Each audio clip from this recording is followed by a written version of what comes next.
Welcome back to Detective Stories. Crime brackets are investigative reality, bracketology. It's that time of year, so we decided to have some fun with it. Put the first round out. I largely chose the participants, seeded them, and picked the people who moved on myself in the first round. We're going to go through that in a second. I'm going to rely heavily on your input to move on now from 16 to 8 and then to 4. And then by Monday, Championship Day, we will make a decision on who of these criminals had the most influence on the way law enforcement does business. Very subjective. I get it. Some of the decisions I made, I'll explain a little bit more. So I wanted to, in the system architects or mobsters, I wanted to include someone in there that wasn't really a boss level, somebody that was a street level tough guy who had a lot of respect. After going through that, I chose Michael Francesi because, he fit that mold. He is kind of from a bygone era, but he lived to be 103 years old and was out of prison by the time that he did die. And during his era, he represented the kind of power behind the power and was widely talked about in the press and all that. I did consider like Joey Lombardo in Chicago, Joey the Clown, although he was no clown at all, but Vincent Chen Gigante. But those guys were bosses, really. So then you're talking about street level up to top level boss. And in that regard, that didn't fit that mold. A better choice or another choice could have been a guy like Neil Delacroce. He was definitely a tough guy and behind the scenes guy. But I chose Francesi for that reason. But give me your thoughts. Who did I miss in this? Who would you have put in some of these spots? The Modern Insurgents is kind of a catch-all, and there's certainly a lot of people that could have gone into this, but at some point, I had to kind of cut it down. So here we are in the quarterfinals, and let's go through this a little bit to give you some feedback on who's here and why I put them there, and hopefully help you kind of make a decision if you're not aware of some of these people who should move on. So we'll start with the system architects or mobsters. The first bracket is Tony Accardo versus Al Capone. Both Chicago guys actually knew each other. Tony Accardo was a driver for Al Capone. Accardo represents an unusual type of criminal. He was the de facto head of the Chicago mob, even though through the years there were other people named as, Sam Giancana, Momo Giancana, Paul Rica, Paul the waiter. But Accardo was always there. He was always the real kind of boss behind the scenes, I think. He kind of let Giancana be out there to keep the heat off of him. He was brilliant at that. Him and Paul Rica's similar, actually. He was a little more out there in terms of articles in the press and that, but he was also a very low-key guy. But you make a mistake to think of Accardo as the old man that, businessman kind of, that he was a tough guy who we found out in the 70s when we had a lot of high-end burglary crews here in the city of Chicago that would go across the country. Diamond Thieves. The movie Thief, if you've never seen it, with James Caan, directed by Michael Mann, is an excellent fictional account of what these crews looked like. And there was a lot of them. They were very good at their craft, which was stealing. But one of the crews made a big mistake of getting sideways with Accardo, and they hit a jewelry store. The owner of the jewelry store happened to be pretty close with Accardo. He called him. He reached out to his guys, said, "Hey, who hit this jewelry store?" They got word back to him, and he said, "All right, tell them, they need to give all that shit back, or turn it back over." So they did, very reluctantly, and a lot of those guys felt like they lived and worked outside of the Chicago mob, and so they did deliver all of the jewelry back to Accardo. But then he was out of town, and they broke into his house and stole it all back again. In the months and couple of years that followed, everybody associated with that, all of those burglars, had been killed, and then that also began the process of kind of reeling all of those burglary crews and loan sharks and stuff under mob control with a lot of violence. There's a lot of killing. So Accardo, he ruled with a pretty iron fist, obviously. He's up against Al Capone, who was so loud and so out there, and those battles in Chicago, gunfights, were like almost daily news. And the St. Valentine's Day Massacre, which he almost certainly orchestrated, it became a national news, and something had to be done about Al Capone, right? I mean, he was the first real household name mobster, probably. They eventually did get him, but not for any of those murders or any of that other stuff. They got him for tax evasion, which did change the way law enforcement did business, right? And they're not having any success getting him for the bootlegging, for the murdering, for any of that. They did eventually get him for tax evasion, and that pretty much ended his reign. He went to prison. He had syphilis badly, which started affecting his brain, and he was never a power again. So you guys tell me, Tony Accardo or Al Capone, who would you move on there? The next bracket in the mobster group is Lucky Luciano versus Meyer Lansky. Tough one, because Lucky Luciano, you could argue probably pretty successfully, he should have been the one seed here. Luciano is responsible for the creation of the real organization of organized crime in this country. So extremely powerful, extremely negatively influential on the way law enforcement had to look at themselves, how had to do business. However, the mafia became what it was, powerful and organized and wealthy, because of Meyer Lansky. Meyer Lansky was a guy who was the financial brains. He also was not a pushover, not above ordering violence, but he created the offshore accounts, saw the future in casinos and laundering money, big money, getting into legitimate businesses. He was the brains behind how powerful the mafia became in this country. So again, you guys tell me, Lucky Luciano or Meyer Lansky, who are you moving on? So the next brackets are the Highwaymen, and this group always fascinated me in terms of the way law enforcement does business. So the one seed is John Dillinger, and he's up against the 4 seed Charles Starkweather. John Dillinger dramatically changed the way law enforcement did business, right? He's the 1 seed for a reason.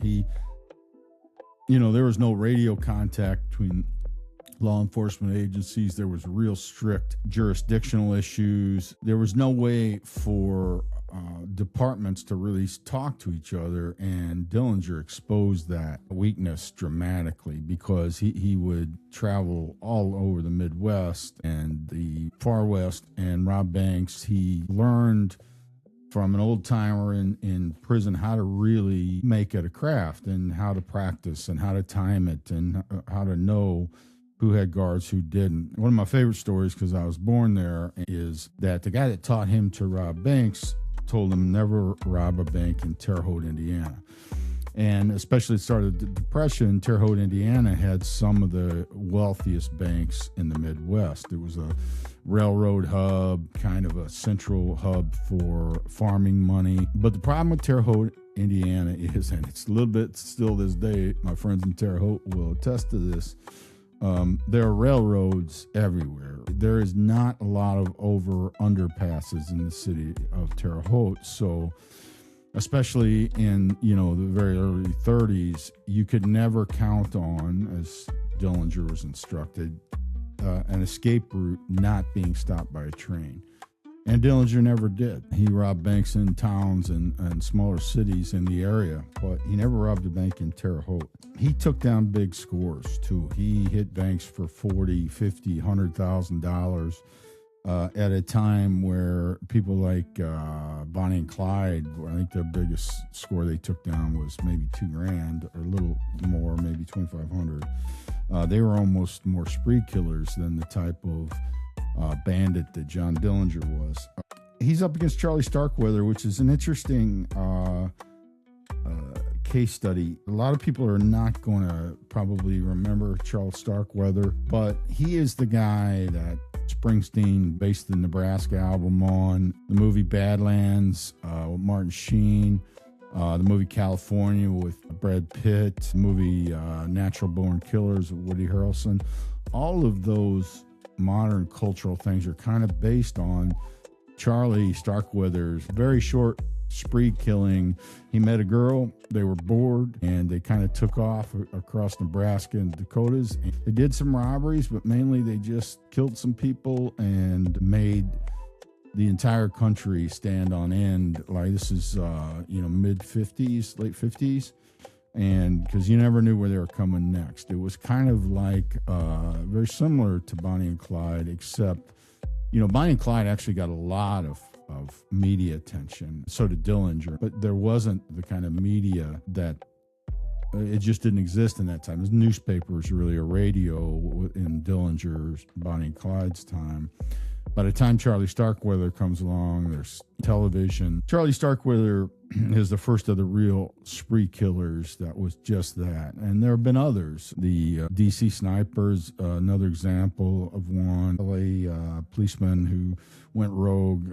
His name's escaping me, but and it is just that concept that unlike a mass murderer, which is horrifying, but, walks into a church or school or whatever, or just an event, and shoots and kills a bunch of people, and it's over, in a matter of minutes. But they're traumatic events. They happen quickly, and then they're talked about extensively afterwards.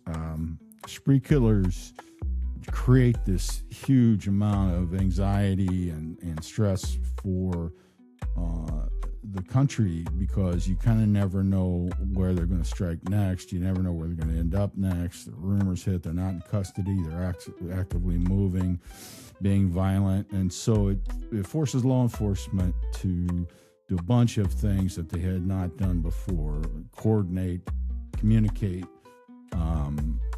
set up roadblocks. Almost goes back to Jesse James, who's going to come back up in a second here, the old posses. You're basically, everybody's activated and you're looking for that. That kind of starts in a way with Charles Starkweather. He was a whole lot of nothing in the end, but he did have a wide influence on the way law enforcement does business. So let me know, John Dillinger or Charles Starkweather there. The next group in the Highwaymen is Babyface Nelson, the 2 seed, versus the Jesse James Younger Gang. So Babyface Nelson, Dillinger era, actually in Dillinger's gang for a short time, but Dillinger, he was even too nuts for Dillinger. He's a very unpredictable, violent guy. As you saw in the movie, if you saw the movie Oh Brother, We're Out There, that's kind of true. Babyface, nobody called him Babyface to his face. But he did look like a youngster, but he was extremely violent, and he died in a really horrible shootout with a couple of FBI agents who he killed in Barrington, Illinois, who saw him, tried to overtake him, and they got basically a Thompson submachine gun battle where both of the FBI agents were killed, and Babyface was mortally wounded. He lived, I think, through the night, but he died the morning. I think they left his girlfriend and cohorts left him kind of in a ditch to be found.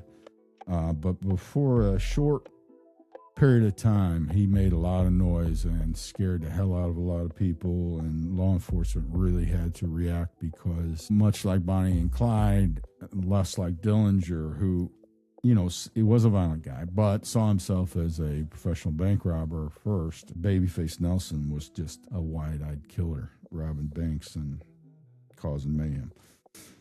Jesse James, Frank James, his brother Cole Younger, and his brothers, they're all cousins from Missouri. It's kind of a whole different thing. So they're post-Civil War, fought in the Civil War, come home to Missouri, and, become bandits, basically. Don't have any other kind of outlet. They did, but they chose to rob trains, rob some banks, robbed a lot of trains. They were a whole new thing for law enforcement. I don't know that up to that point there were criminals, of course, and criminals documented, but they were one of the first kind of countrywide household names. Everybody knows the name Jesse James to this day. A lot of movies made about them, a lot of books written about them. They were very entrenched in Missouri. They hid out in the caverns and cave systems of Missouri, Kentucky. Made themselves really difficult to track, and local law enforcement, a lot of them were related to them.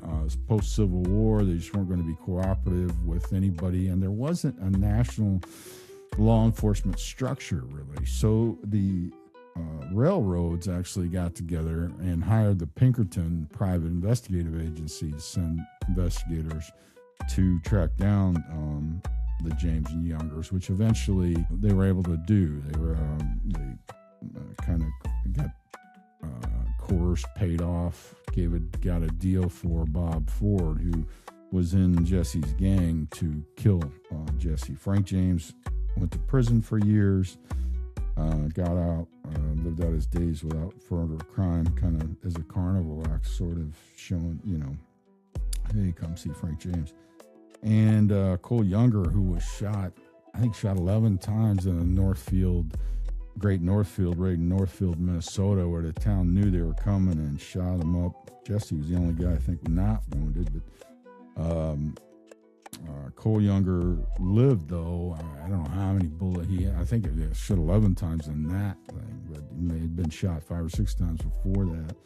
But he kind of lived on, also did time, but died older. Widely influential in terms of having to think about a structure, for law enforcement. How are we going to deal with people like this? So, but you tell me, Babyface Nelson or the James-Younger Gang, who would you push forward in that bracket? Next is the Narcos, the Narco-Sovereigns. And the 1 versus 4 seed here is really interesting, and it'll sound like at first like, well, that's easy, but I don't know. It's Pablo Escobar is the 1 seed, and Khun Sa is the 4 seed. Now, Pablo Escobar, pretty much everybody knows him, knows his story. Billionaire, first real billionaire criminal that was that people talked about as being a billionaire, corrupted and violently impacted the way Colombia ran as a country, and blew a plane out of the sky and attacked the Supreme Court. Stories about him are endless. And finally, the U.S. government, DEA, probably our military special forces got involved, and Escobar was taken out ostensibly by a very, very brave colonel in the Colombian army. And however that shook out doesn't change that fact. That colonel was an amazingly courageous man that haunted Pablo to the end. Huge influence, and everybody knows him. Khun Sa, a little different. If you've heard of Khun Sa, then you know crime pretty well. One way to kind of get a feel for what he might have been is to watch the Michael Cimino film Year of the Dragon with Mickey Rourke, about the Chinese triad gangs in New York City and the wars going on there. Maybe not the greatest film ever made, but interesting take. And there's some talk of a guy like Khun Sa in there. Khun Sa basically oversaw opium trade in what they call the Golden Triangle there in Asia. And he had his own army. He lived outside of kind of jurisdiction boundaries of any government there. He was at times at war with several governments there, trying to get control of them. And then at the urging of the United States, because opium, so much heroin was coming in from him. I mean, there aren't too many people on this list that really have their own army. I mean, you could argue, of course, that Accardo and Luciano, Pablo had their own, army in a way, but not an organized military structure like Khun Sa had, hidden out in the deep forests. So, but your choice there, you tell me, Pablo Escobar or Khun Sa.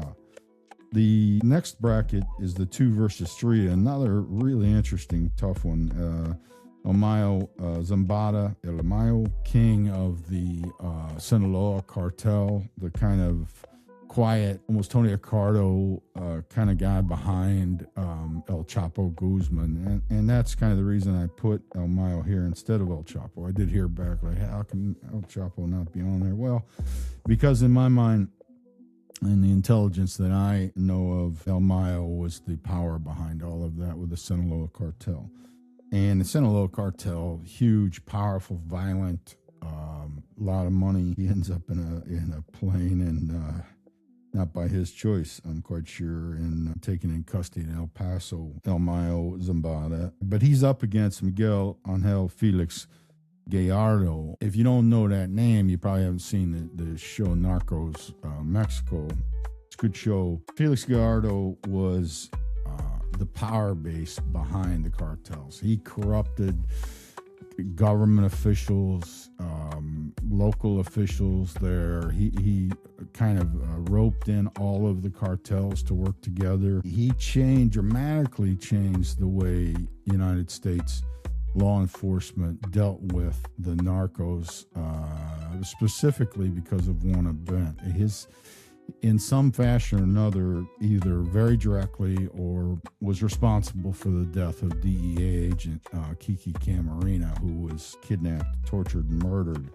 And that all leads up to Felix Gallardo, and that really forced us to take a look at the way we were dealing with the cartels, and we did. So you tell me, El Mayo or Felix Gallardo, who should move on here? Or tell me if you think El Chapo should have been here instead of say El Mayo. And the last group's, I titled them Modern Insurgents. It's kind of a catch-all of criminals who didn't kind of fall into the other categories. The first bracket is the number 1 seed, Larry Hoover, versus number 4 seed, Semion Mogilevich. Likely most of you have never heard of Mogilevich. So Larry Hoover, maybe not the founder, but of the Gangster Disciples, which became the biggest street gang in the country, but he was certainly at the time, the guy who expanded the power base. And the thing about Larry Hoover too that made him very troublesome for law enforcement was most of what he did in building out the gang structure and the drug trade within the gang structure and murders and all of that, keep control, he did while he was in prison. It shouldn't happen, right? But it did. He had cell phones. He had absolute control. Most of what he was sentenced for was after he was already locked up. So that definitely, we had to take a look as law enforcement at that.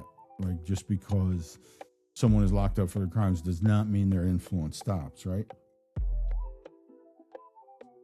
So, but Semion Mogilevich, if you've not heard of him, and I had not heard a lot about this guy until I kind of started researching this, and I refer to him a couple of times here as a true Bond villain because he kind of is that. He's one of these big Russian criminals that has, come along after the fall of the Soviet Union, and multi-billionaire reportedly who is involved in all kinds of international crime, gun running,